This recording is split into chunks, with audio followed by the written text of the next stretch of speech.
Al-Qaeda terrorist, September the 11th. Al-Qaeda, 9/11 hijackers, jihadist terrorist organizations. Terror attack. Bin Laden. September 11th. Terrorist. The self-confessed mastermind. Osama bin Laden, the leader of Al-Qaeda. Al-Qaeda. Terrible new terrorist organization. September 11th. Our enemy is a radical network of terrorists and every government that supports them.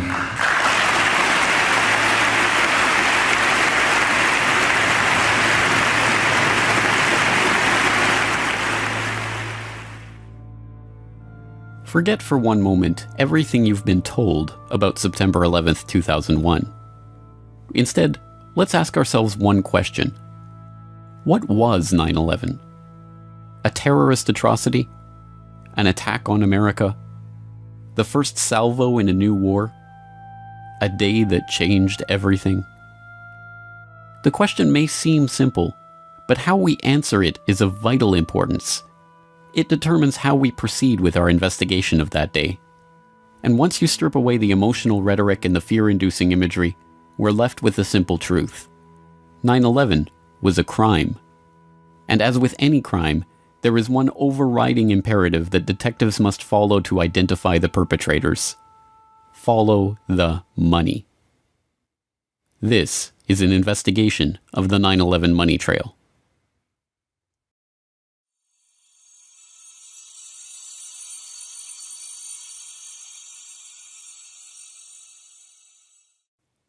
In 1998, the Port Authority of New York and New Jersey agreed to privatize the World Trade Center, the complex of office towers in Lower Manhattan that they had owned and operated since their construction in 1973. In April 2001, an agreement was reached with a consortium of investors led by Silverstein Properties, and on July 24, 2001, Larry Silverstein, who already owned World Trade Center Building 7, signed a 99-year lease for the Twin Towers and Buildings 4 and 5. The lease was for $3.2 billion and was financed by a bridge loan from GMAC, the commercial mortgage arm of General Motors, as well as $111 million from Lloyd Goldman and Joseph Kerr, individual real estate investors. Silverstein Properties only put down $14 million of its own money.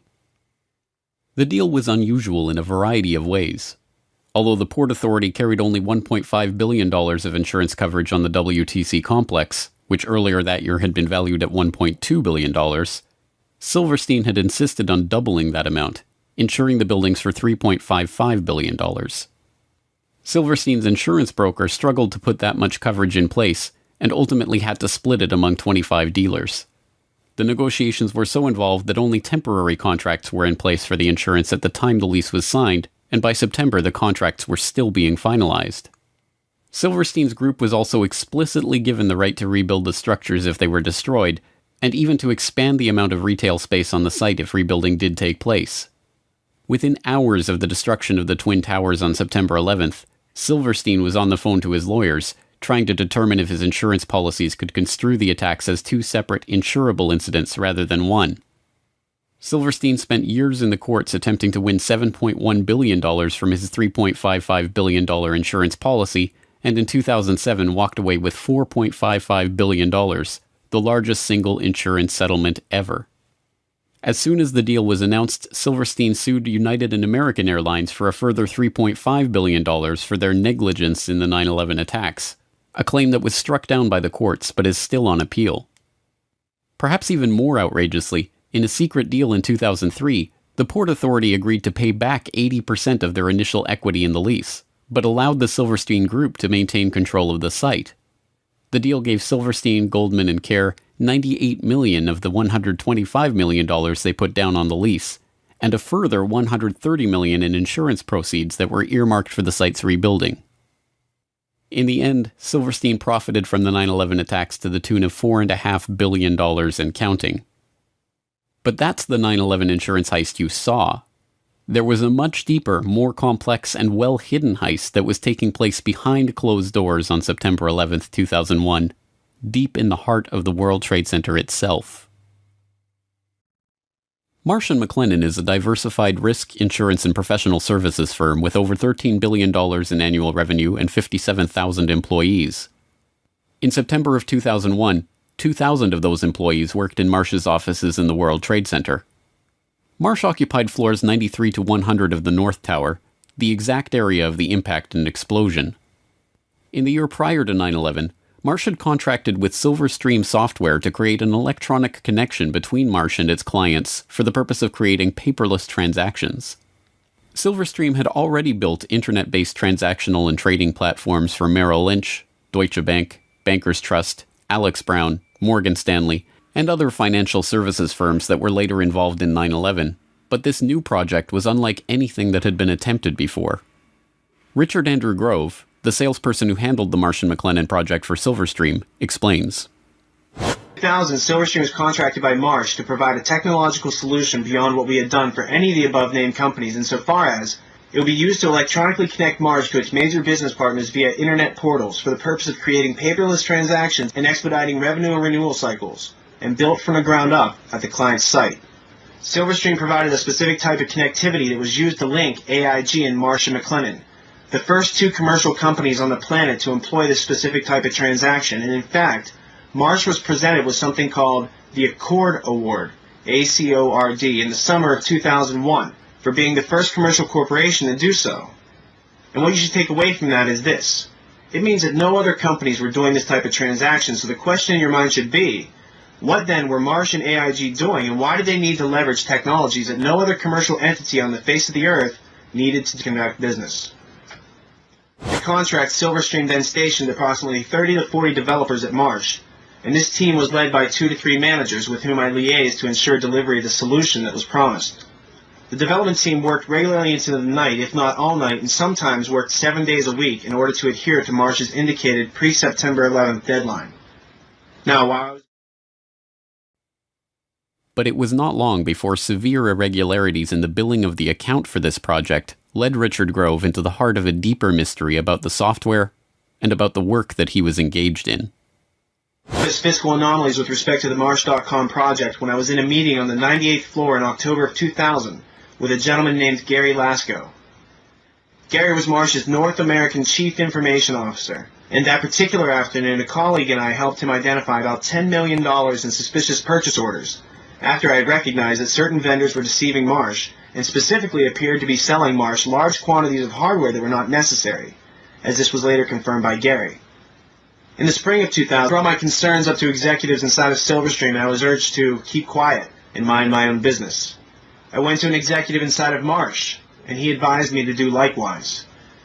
But then, I mentioned it to a few executives at Marsh who I could trust, like Gary Lasko, and Catherine Lee, Ken Rice, Richard Bruhart, and John Olthofer, people who became likewise concerned that something untoward was going on.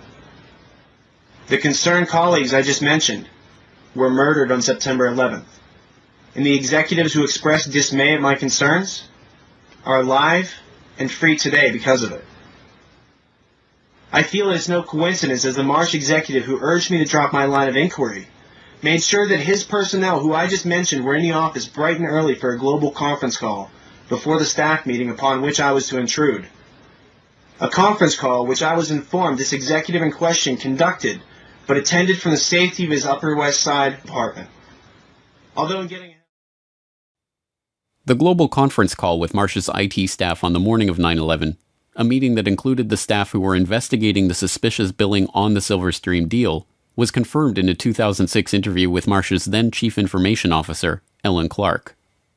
Richard Grove had been asked to attend the meeting, but was stuck in traffic on the way to the towers when the attack began. His friends at Marsh were not so lucky. 294 Marsh employees, including all of the participants in the conference call in the North Tower, died that morning. Meanwhile, the Marsh executive who had scheduled the meeting, the same one who had asked Grove to drop the issue of the billing anomalies, was safe in his apartment, attending the meeting via telephone. So what was the Marsh.com project really about? Why was it so important for it to be finished before September 11th? And what kind of transactions did it enable? More importantly, what information was lost when the data center on the 95th floor of the North Tower suffered a direct hit on 9/11 and the buildings were demolished? A partial answer comes from reports that emerged in late 2001 that a German firm, Convar, had been hired to reconstruct financial data from the hard disks recovered at Ground Zero. The firm talks about this work in its promotional videos. September the 11th, 2001. The whole world is in shock following the attacks on the World Trade Center. Convar has some solutions to offer.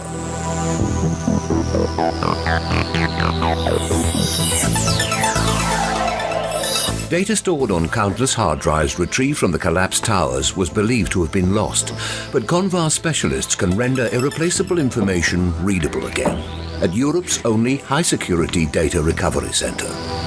Burnt, crushed, or dirty storage media are ready to relinquish their secrets by the time we finish with them. More details about the work comes from an IDG news service story posted to CNN.com in December 2001. Under the headline, "Computer disk drives from WTC could yield clues," the article notes, "An unexplained surge in transactions was recorded prior to the attacks, leading to speculation that someone might have profited from previous knowledge of the terrorist plot by moving sums of money. But because the facilities of many financial companies processing the transactions were housed in New York's World Trade Center, destroyed in the blasts, it has, until now, been impossible to verify that suspicion." A Reuters article from the same time, later posted to Convar's website, offers revealing glimpses into the investigation's early results. It quotes Peter Herschel, Convar's director at the time. "The suspicion is that inside information about the attacks was used to send financial transaction commands and authorizations in the belief that amid all the chaos the criminals would have, at the very least, a good head start. Of course, it is also possible that there were perfectly legitimate reasons for the unusual rise in business volume. It could turn out that Americans went on an absolute shopping binge on that Tuesday morning. But at this point, there are many transactions that cannot be accounted for. Not only the volume, but the size of the transactions was far higher than usual for a day like that. There is a suspicion that these were possibly planned to take advantage of the chaos." It also quotes Richard Wagner, one of the company's data retrieval experts. "There is a suspicion that some people had advanced knowledge of the approximate time of the plane crashes in order to move out amounts exceeding $100 million. They thought that the records of their transactions could not be traced after the mainframes were destroyed." Was the revolutionary electronic trading link between AIG and Marsh being used to funnel money through the World Trade Center at the time of the attack? Were the attack perpetrators hoping that the destruction of Marsh's data center, on the 95th floor at the dead center of the North Tower explosion, would conceal their economic crime? One piece of corroborating evidence for the idea comes from author and researcher Michael Rupert, who reported in 2004 that immediately before the attacks began, computer systems in Deutsche Bank, one of Silverstream's other E-Link clients, had been taken over from an external location that no one in the office could identify. Within, I would guess, I'd have to go back and look at the book, but it was no more than a week after the attacks. I was being contacted by a lot of people from inside official sources who were raising a lot of questions. This one particular person was extremely credible. They absolutely convinced me they had been an employee of Deutsche Bank in the Twin Towers. And they told me very clearly that in the moments right before the attacks and during the attack, there was a 40-minute window between the time the first plane struck the World Trade Center and the second plane, that Deutsche Bank's computers in New York City had been taken over, absolutely co-opted and run. There was a massive data purge, a massive data download, and all kinds of stuff was moving. And what this person said very clearly was that no one in the Deutsche Bank offices in the towers at the time had the ability to prevent what was going on from any of their terminals. Sadly, no answer to the questions raised by these accounts is forthcoming from Convar. After the initial reporting on the investigation, which noted that the company was working with the FBI to recover and analyze the data, Convar now refuses to talk about the information they discovered. Is it true that large amounts of money were transferred illegally out of the World Trade Center on the morning of 9/11, just before the attacks? If you would look on the website, I would say yes, because that was the information from a previous release. If you would ask me today, I would need to tell you that I could not give you any additional information about that. I'm really sorry. At the time of 9/11, Marsh's chief of risk management was Paul Bremer, the former managing director of Kissinger and Associates, who went on to oversee the U.S. occupation of Iraq.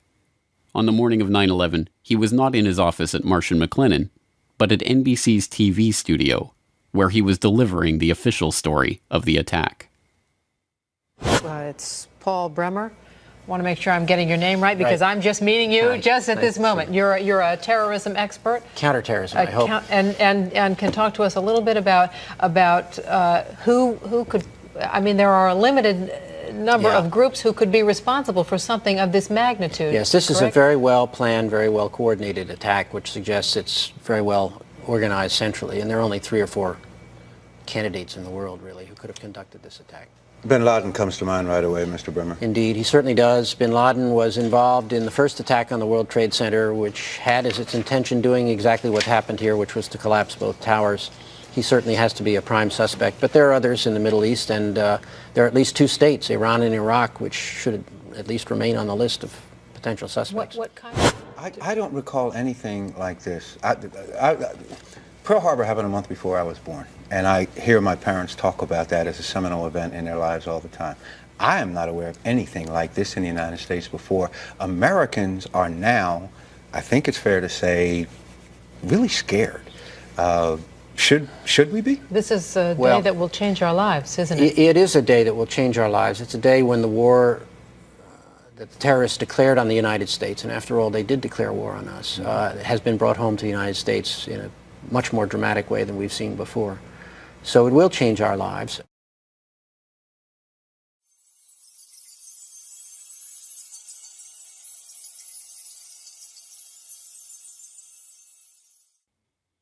On September 12, 2001, before the dust had even settled on Ground Zero, the Securities and Exchange Commission opened an investigation into a chilling proposition: that an unknown group of traders with advanced knowledge of the 9/11 plot had made millions betting against the companies involved in the attacks. What many Wall Street analysts believe is that the terrorists made bets that a number of stocks would see their prices fall. They did so by buying what are called puts. If you bet right, the rewards can be huge. The risks are also huge, unless, of course, you know something bad is going to happen to the company you're betting against. This could very well be insider trading at the worst, most horrific, most evil use you've ever seen in your entire life. One example, United Airlines. The Thursday before the attack, more than 2,000 contracts betting that the stock would go down were purchased. 90 times more in one day than in 3 weeks. When the markets reopened, United's stock dropped. The price of the contracts soared, and someone may have made a lot of money fast. $180,000 turns into $2.4 million when that plane hits the World Trade Center. It's almost the same story with American Airlines. That's a 5-fold increase in the value of what was a $337,000 trade on Monday. All of a sudden becomes what? $1.8 million.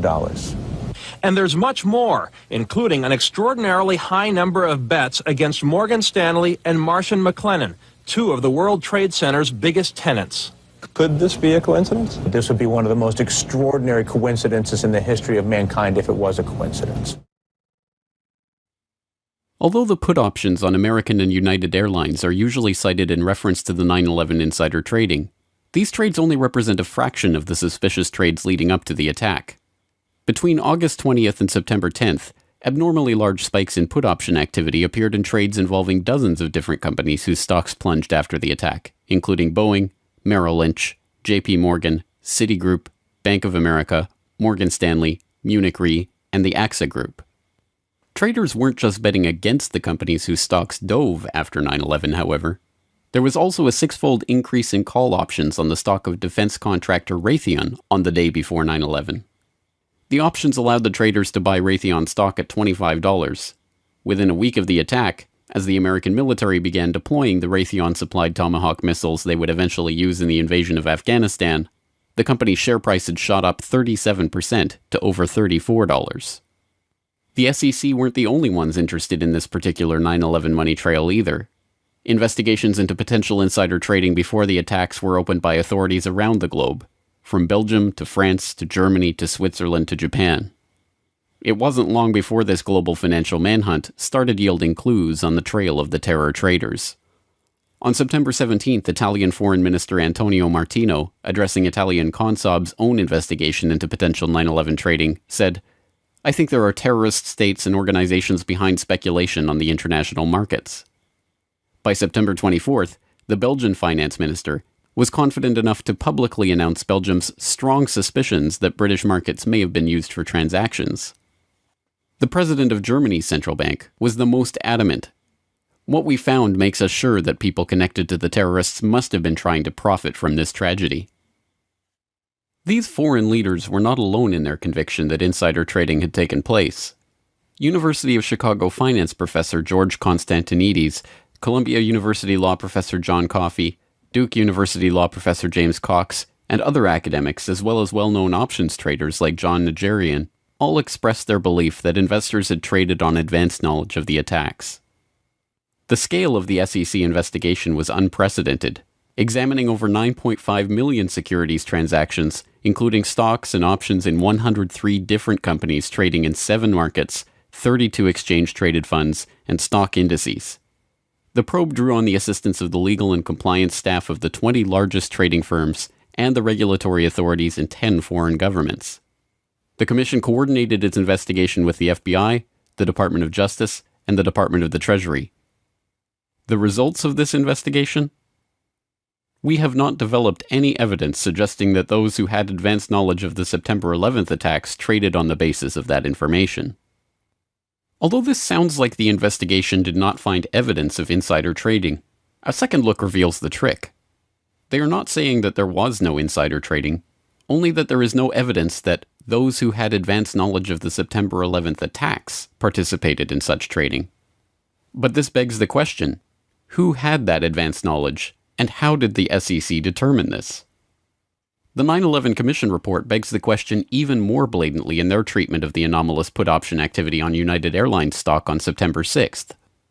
95% of the puts were placed by a single US-based institutional investor with no conceivable ties to Al-Qaeda.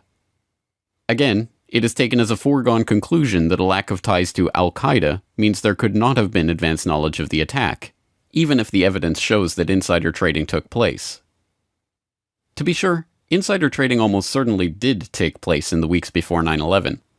Although some have used the Commission report to conclude that the story was debunked, the intervening years have seen the release of not one, not two, but 3 separate scientific papers concluding with high probability that the anomalous trading was the result of advanced knowledge.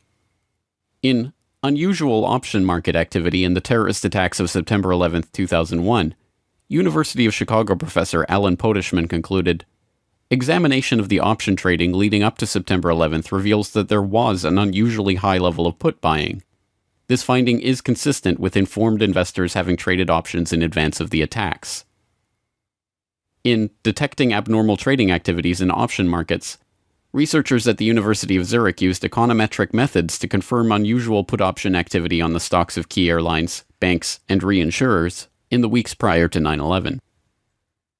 And in Was There Abnormal Trading in the S&P 500 Index Options Prior to the September 11th Attacks, a team of researchers concluded that abnormal activity in the S&P Index Options market around the time of the attack is consistent with insiders anticipating the 9/11 attacks. The only question, then, is who was profiting from these trades, and why was no one ever indicted for their participation in them? One lead is pursued by researcher and author Kevin Ryan. In Evidence for Informed Trading on the Attacks of September 11th, he examines an FBI briefing document from 2003 that was declassified in 2009. It describes the results of FBI investigations into 2 of the pre-9/11 trades that the Bureau had identified as suspicious, including the purchase of 56,000 shares of Stratisec in the days prior to 9/11. Stratisec provided security systems to airports, including, ironically, Dulles Airport, as well as the World Trade Center and United Airlines, and saw its share price almost double when the markets reopened on September 17, 2001. The trades traced back to a couple whose names are redacted from the memo, but are easily identifiable from the unredacted information. Mr. and Mrs. Wirt D. Walker III, a distant relative of the Bush family and business partner of Marvin Bush, the president's brother. The document notes that the pair were never even interviewed as part of the investigation, because it had revealed no ties to terrorism or other negative information. In addition to begging the question, this characterization is provably false, as Ryan noted in a conversation with financial journalist Lars Schall. Wirt Dexter Walker at Stratesec hired several people from a company called the Carlyle Group. And the Carlyle Group had bin Laden family members as investors. Also, Wirt Walker's fellow director, James Abrahamson, was a close business associate of a man named Mansour Ijaz, a Pakistani businessman.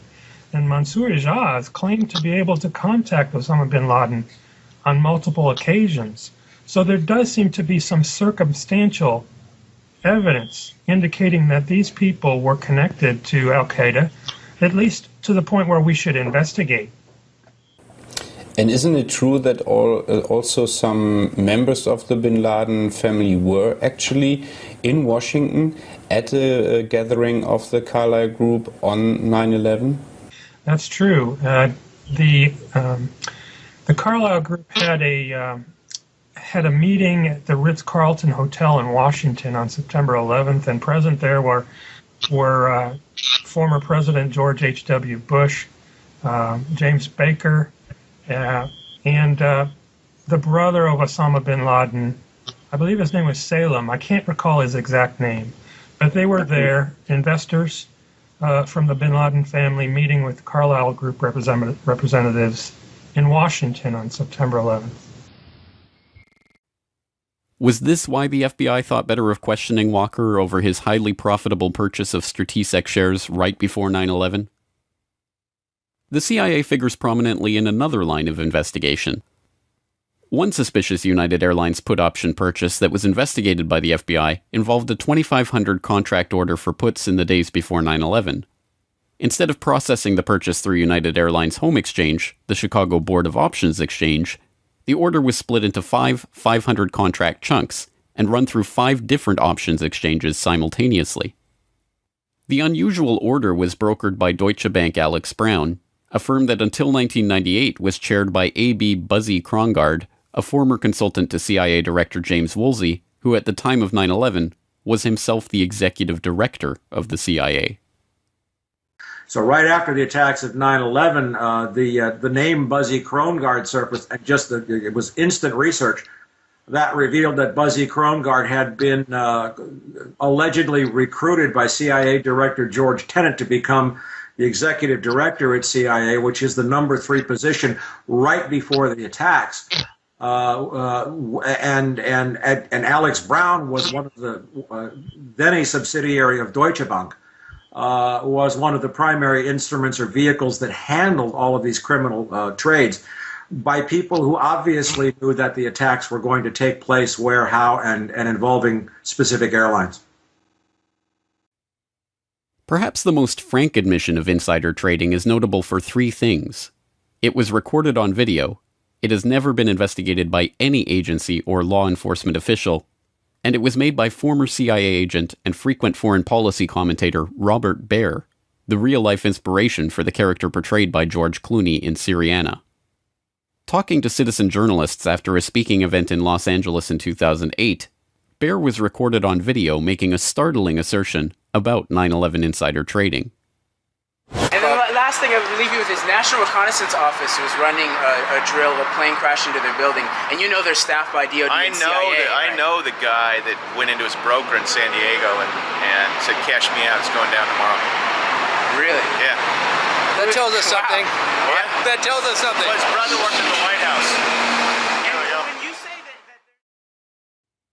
This truly remarkable statement bears further scrutiny.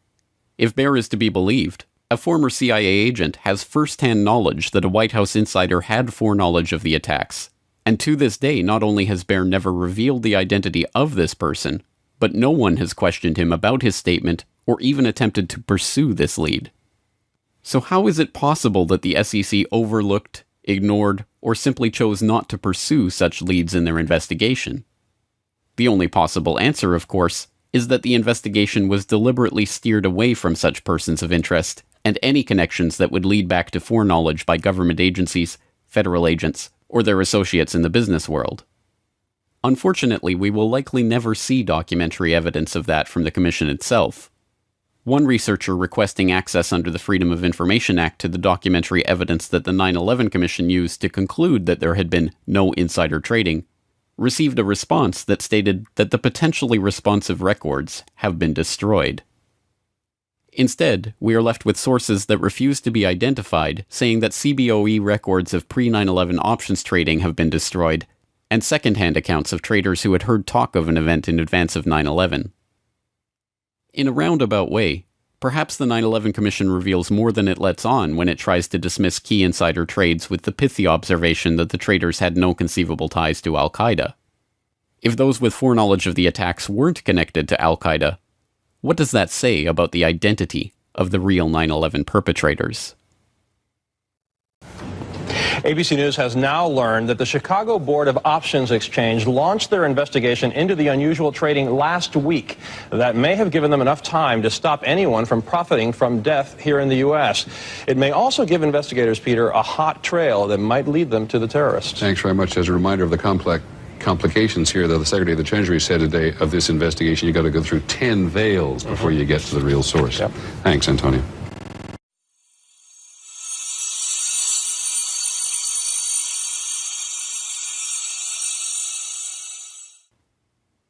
P-Tech was a Quincy, Massachusetts-based company specializing in enterprise architecture software, a type of powerful computer modeling program that allows large-scale organizations to map their systems and employees and to monitor them in real time. The person running this software has a god's-eye view of processes, personnel, and transactions, and even the ability to use this data to foresee problems before they happen and to intervene to stop them from happening.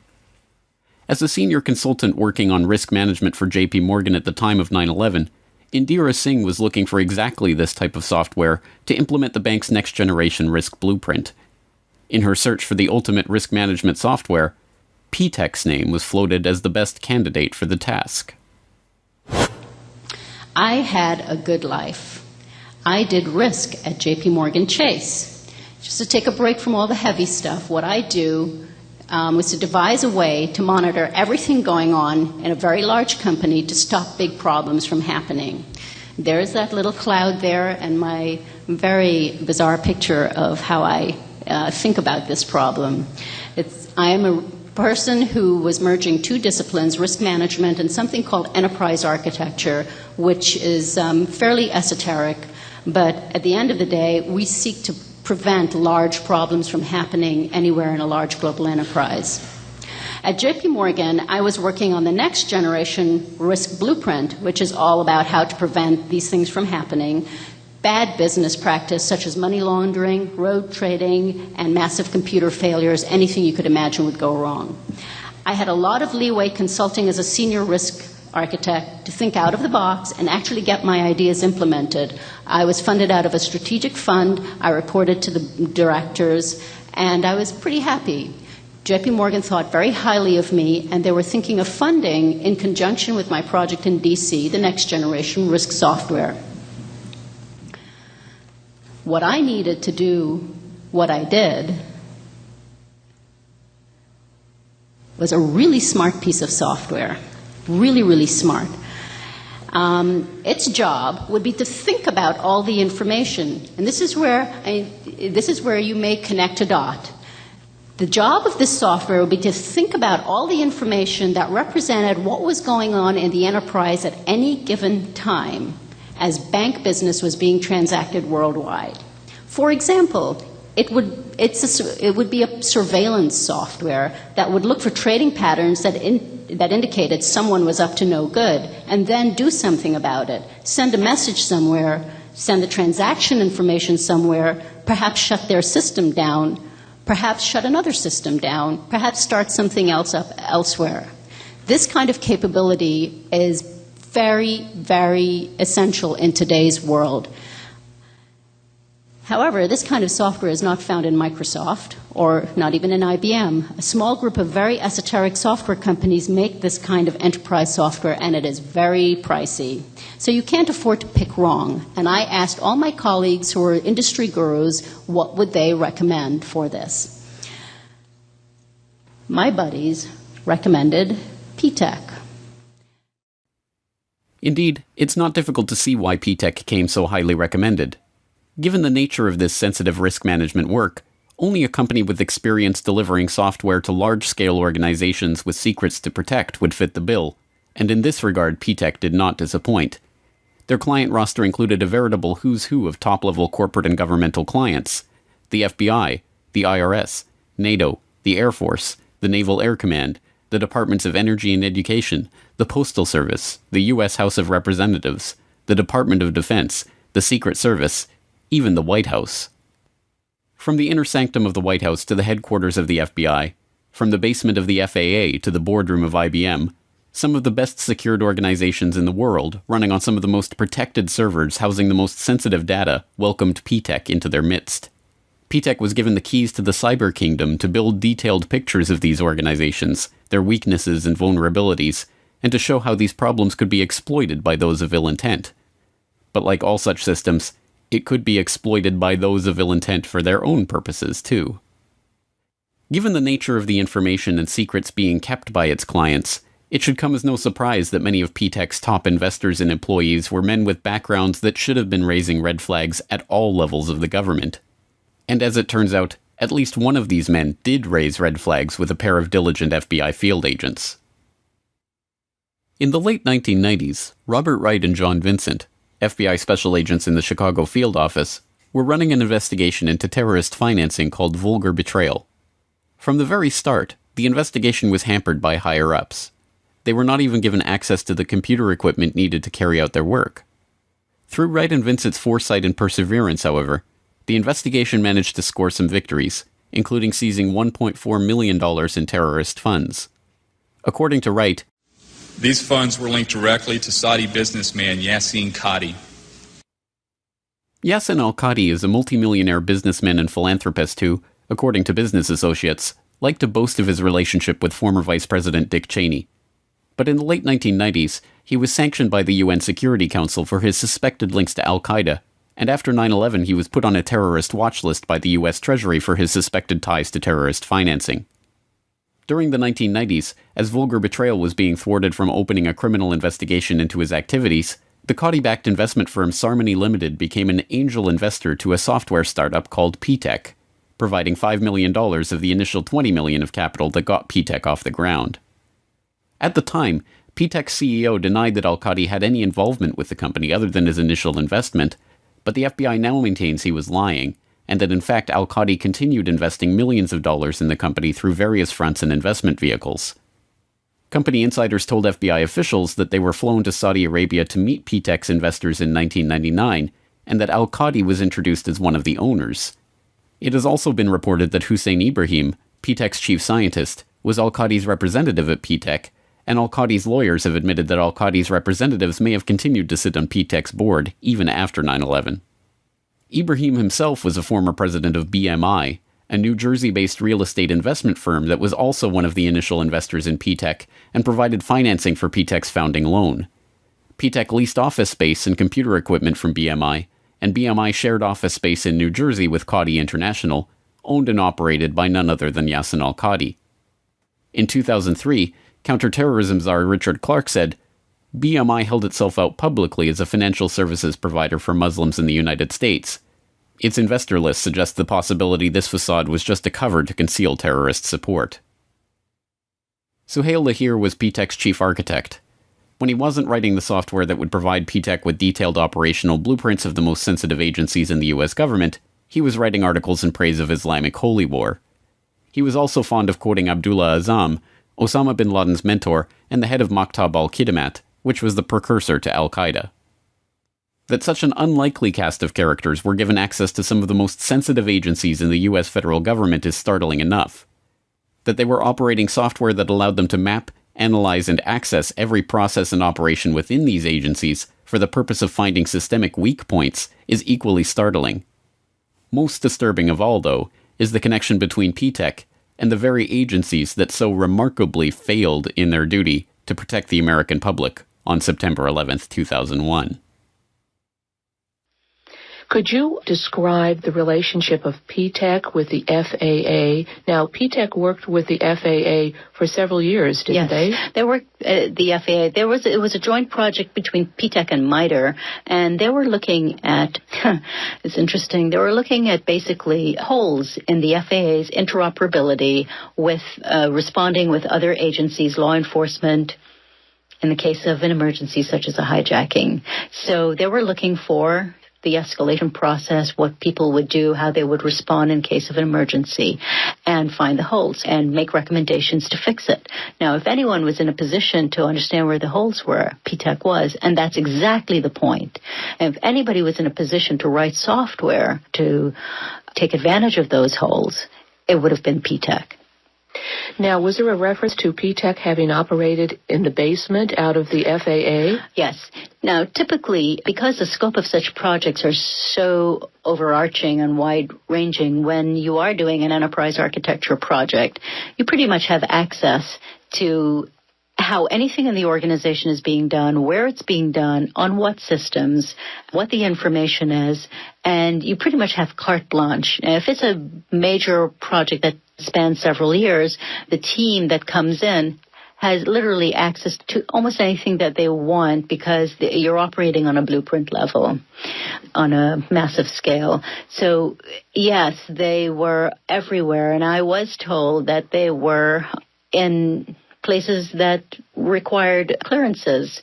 I was told that they had log-on access to FAA flight control computers. I was told that they had passwords to many computers that you may not on the surface think has anything to do with finding out holes in the system. But let's say you've said, okay, you isolated a part of a process, of a notification process that was mediated by a computer, and you wanted to investigate it further, then you would typically get log-on access to that computer. And from that, back upstream or downstream, so who knows? You know, from my own experience, I could have access to almost anything I wanted to in JP Morgan Chase. And didn't, for the reason if anything went wrong, I didn't want to have the access. But if you were up to no good as an enterprise architect with such a mandate, you typically could have anything you wanted. So who was really behind PTEC? Did Ziadi, Ibrahim, and the others somehow evade the due diligence of all of the government agencies and multinational corporations that PTEC contracted with? Did PTEC just happen to end up working on the interoperability of the FAA and the Pentagon systems on the morning of 9/11? Did al-Qadi's friend Dick Cheney really know nothing of Qadi's connections or activities? Was this all some devious al-Qaeda plot to infiltrate key systems and agencies of the US government? Not according to the people who were really investigating the company. So what did the 9/11 Commission have to say about PTEC? Absolutely nothing. The co-chair of the commission, Thomas Kane, had been involved in a $24 million real estate transaction with BMI, one of the PTEC investors, but no mention was made of that at the time, and the commission never looked into PTEC or its activities on 9/11. Meanwhile, Cheney's friend al-Qadi has since been removed from the Swiss, European, UN Security Council, and US Treasury terrorist sanctions lists. And Robert Wright? After Vulgar Betrayal was shut down, the FBI did eventually raid PTEC's offices in December of 2002, but not before the company was given 2 weeks advance warning of the raid. The very next day, then Homeland Security Chief Tom Ridge declared that PTEC in no way jeopardizes the security of the country. Osama Ziadi is still wanted by the FBI for lying about al-Qadi's involvement with the company, but the case is now cold. To the families and victims,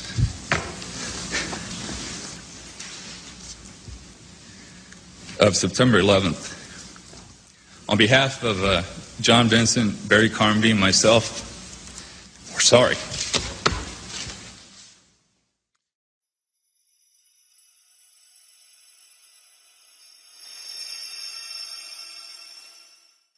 The topic today is an adversary that poses a threat, serious threat to the security of the United States of America. This adversary is one of the world's last bastions of central planning. It governs by dictating 5-year plans. From a single capital, it attempts to impose its command across time zones, continents, oceans, and beyond.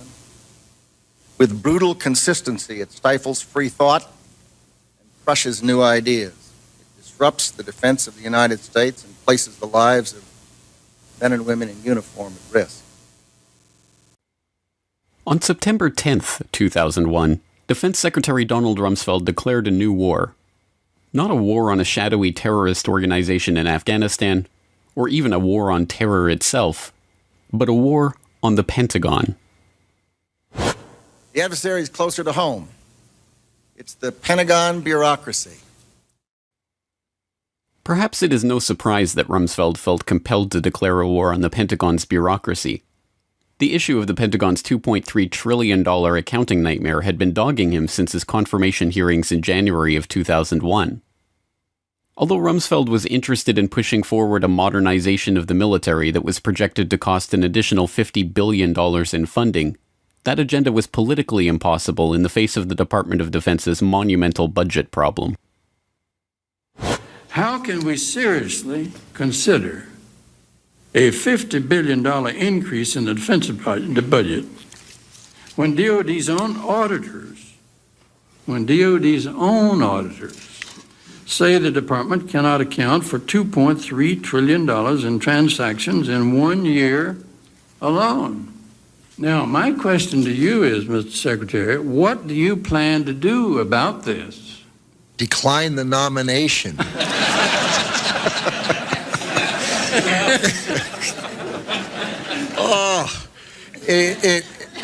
Senator, I have heard... I don't want to see you do that. We'll stand adjourned in that case. Senator, I have heard some of that and read some of that, that the department is not capable of auditing its books. It is... I was going to say terrifying. Terrifying only begins to describe the problem. The Department of Defense's own Inspector General report for fiscal year 1999 noted that the Defense Finance and Accounting Service had processed $7.6 trillion of department-level accounting entries in that year. Of that amount, only $3.5 trillion could be properly accounted for. $2.3 trillion in transactions were fudged to make entries balance, run through without proper documentation, or made up entirely. The Inspector General's office did not even examine the other $1.8 trillion in transactions because they did not have adequate time or staff to review them. In 2002, one DFAS accountant blew the whistle on the problem and the cover-up that was underway to stop investigators from finding out where the money went. According to some estimates, we cannot track $2.3 trillion in transactions. $2.3 trillion with a T. That's $8,000 for every man, woman, and child in America. To understand how the Pentagon can lose track of trillions, consider the case of one military accountant who tried to find out what happened to a mere $300 million. We know it's gone, but we don't know what they spent it on. Jim Minery, a former Marine turned whistleblower, is risking his job by speaking out for the first time about the millions he noticed were missing from one defense agency's balance sheets. Minery tried to follow the money trail, even crisscrossing the country looking for records. The director looked at me and he says, "Why do you care about this stuff?" It took me aback, you know. My supervisor asked me why I care about doing a good job. So he was reassigned and says officials then covered up the problem by just writing it off. As controller of the Pentagon from 2001 to 2004, Dov Zakheim was the man tasked with solving this problem. There are all kinds of long-standing rules and regulations about what you can do and what you can't do. I know Dr. Zakheim's been trying to hire CPAs because the financial systems of the department are so snarled up that we can't account for some $2.6 trillion in transactions that exist, if that's believable. And yet we're told that we can't hire CPAs to help untangle it in many respects. Mr. Secretary, the first time and the last time that Dov Zakheim and I broke bread together, he told me he'd have a handle on that $2.6 trillion by now, but we'll discuss that a little. We've got a handle, it's just a little hot. From 1987 to 2001, Zackheim headed SPC International, a subsidiary of System Planning Corporation, a defense contractor providing air warfare, cybersecurity, and advanced military electronics to the Department of Defense and DARPA. SPC's radar physics laboratory developed a remote control system for airborne vehicles that they were marketing to the Pentagon prior to 9/11. Zackheim was also a participant in drafting Rebuilding America's Defenses, a document that called for a sweeping transformation of the U.S. military, including the implementation of the $50 billion missile defense program and increased use of specialized military technologies. The paper even noted how advanced forms of biological warfare that can target specific genotypes may transform biological warfare from the realm of terror to a politically useful tool. Rebuilding America's Defenses was a white paper produced by the Project for the New American Century, a group founded in 1997 with the goal of projecting American global dominance into the 21st century. Joining Zackheim in the group were a host of other neocons who ended up populating the Bush administration, including Dick Cheney, Paul Wolfowitz, Richard Pearl, Jeb Bush, and Donald Rumsfeld. In their September 2000 document, the group lamented that their plan for transforming the military was not likely unless a defining event took place, one that would galvanize public opinion. The process of transformation, even if it brings revolutionary change, is likely to be a long one, absent some catastrophic and catalyzing event, like a new Pearl Harbor. We know that the thing that tends to register on people is fear. And we know that tends to happen after there's a Pearl Harbor. It tends to happen after there's a crisis. And that's too late for us. We've got to be smarter than that. We've got to be wiser than that. We have to be more forward-looking. There's a wonderful book on Pearl Harbor by Roberta Wohlstetter and a foreword by Dr. Schelling that talks about this problem of seeing things happen and not integrating them in your mind and saying, yes, we need to be doing something about that now. That I reread periodically because it's so important. And on 9/11/2001, America received its new Pearl Harbor. The attack on the Pentagon struck Wedge 1 on the west side of the building. An office of the U.S. Army called Resource Services Washington had just moved back into Wedge 1 after renovations had taken place there. The office was staffed with 45 accountants, bookkeepers, and budget analysts. 34 of them were killed in the attack. A 2002 follow-up report from the DoD Inspector General on the missing trillions noted that a further $1.1 trillion in made-up accounting entries were processed by the Pentagon in fiscal year 2000, but they did not even attempt to quantify the missing funds for 2001. The Secretary of the Army, Thomas White, later explained they were unable to produce a financial report for 2001 at all, due to the loss of financial management personnel sustained during the September 11th terrorist attack. Before becoming Secretary of the Army, Thomas White was a senior executive at Enron. Enron was one of the largest energy companies in the world, posting a $111 billion profit in 2000, before being exposed as an elaborate corporate accounting fraud in 2001. The SEC, which investigated the Enron scandal, occupied the 11th to 13th floors in World Trade Center Building 7, and their offices were destroyed on 9/11, destroying 3,000 to 4,000 documents on active investigations in the process. Perhaps unsurprisingly, Rumsfeld's war on the Pentagon's bureaucracy did not yield the results he promised. By 2013, the unaccountable money in the Pentagon's coffers had reached $8.5 trillion. The latest scandal to hit Washington comes from a report revealing the Pentagon misplaced $8.5 trillion. Military leaders have also been found ordering subordinates to doctor books to hide the missing money. This is the conclusion of a special report by Reuters. One former Pentagon employee, Linda Woodford, said she spent 15 years there falsifying financial records. Woodford had a job checking Navy accounting records against figures supplied by the Treasury Department. She said money was missing from the report every month. And national security expert Steve Miles is here with me to help us crunch these numbers. $8.5 trillion unaccounted for? It's a lot of money.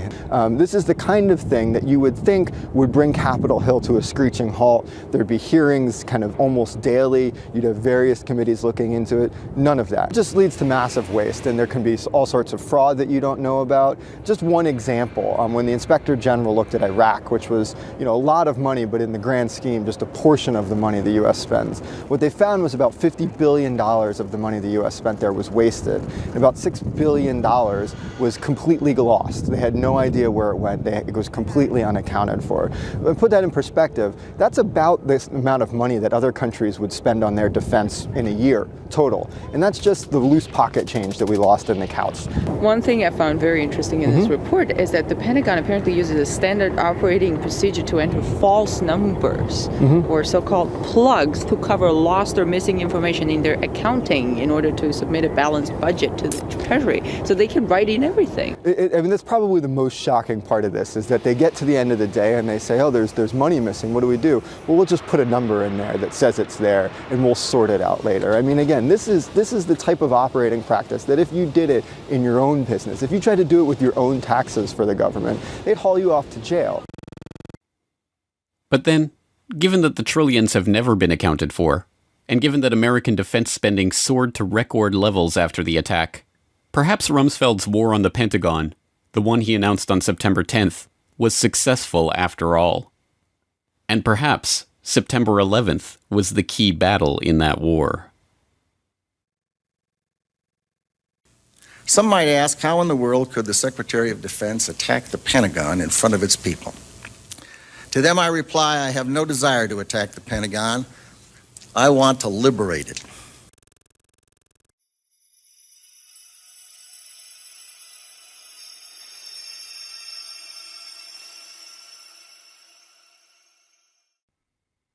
Insurance scams and insider trading, electronic fraud and vulgar betrayal, missing money and evidence destroyed. There are at least 8.5 trillion reasons to investigate the money trail of 9/11. Curious, then, that the U.S. government's final word on the attacks, the 9/11 Commission report, concluded that the money trail was not worthy of investigation at all. In Chapter 5 of the report, the Commission noted, "To date, the U.S. government has not been able to determine the origin of the money used for the 9/11 attacks. Ultimately, the question is of little practical significance." 9/11 was a crime, and as every detective knows, the first rule of criminal investigation is to follow the money.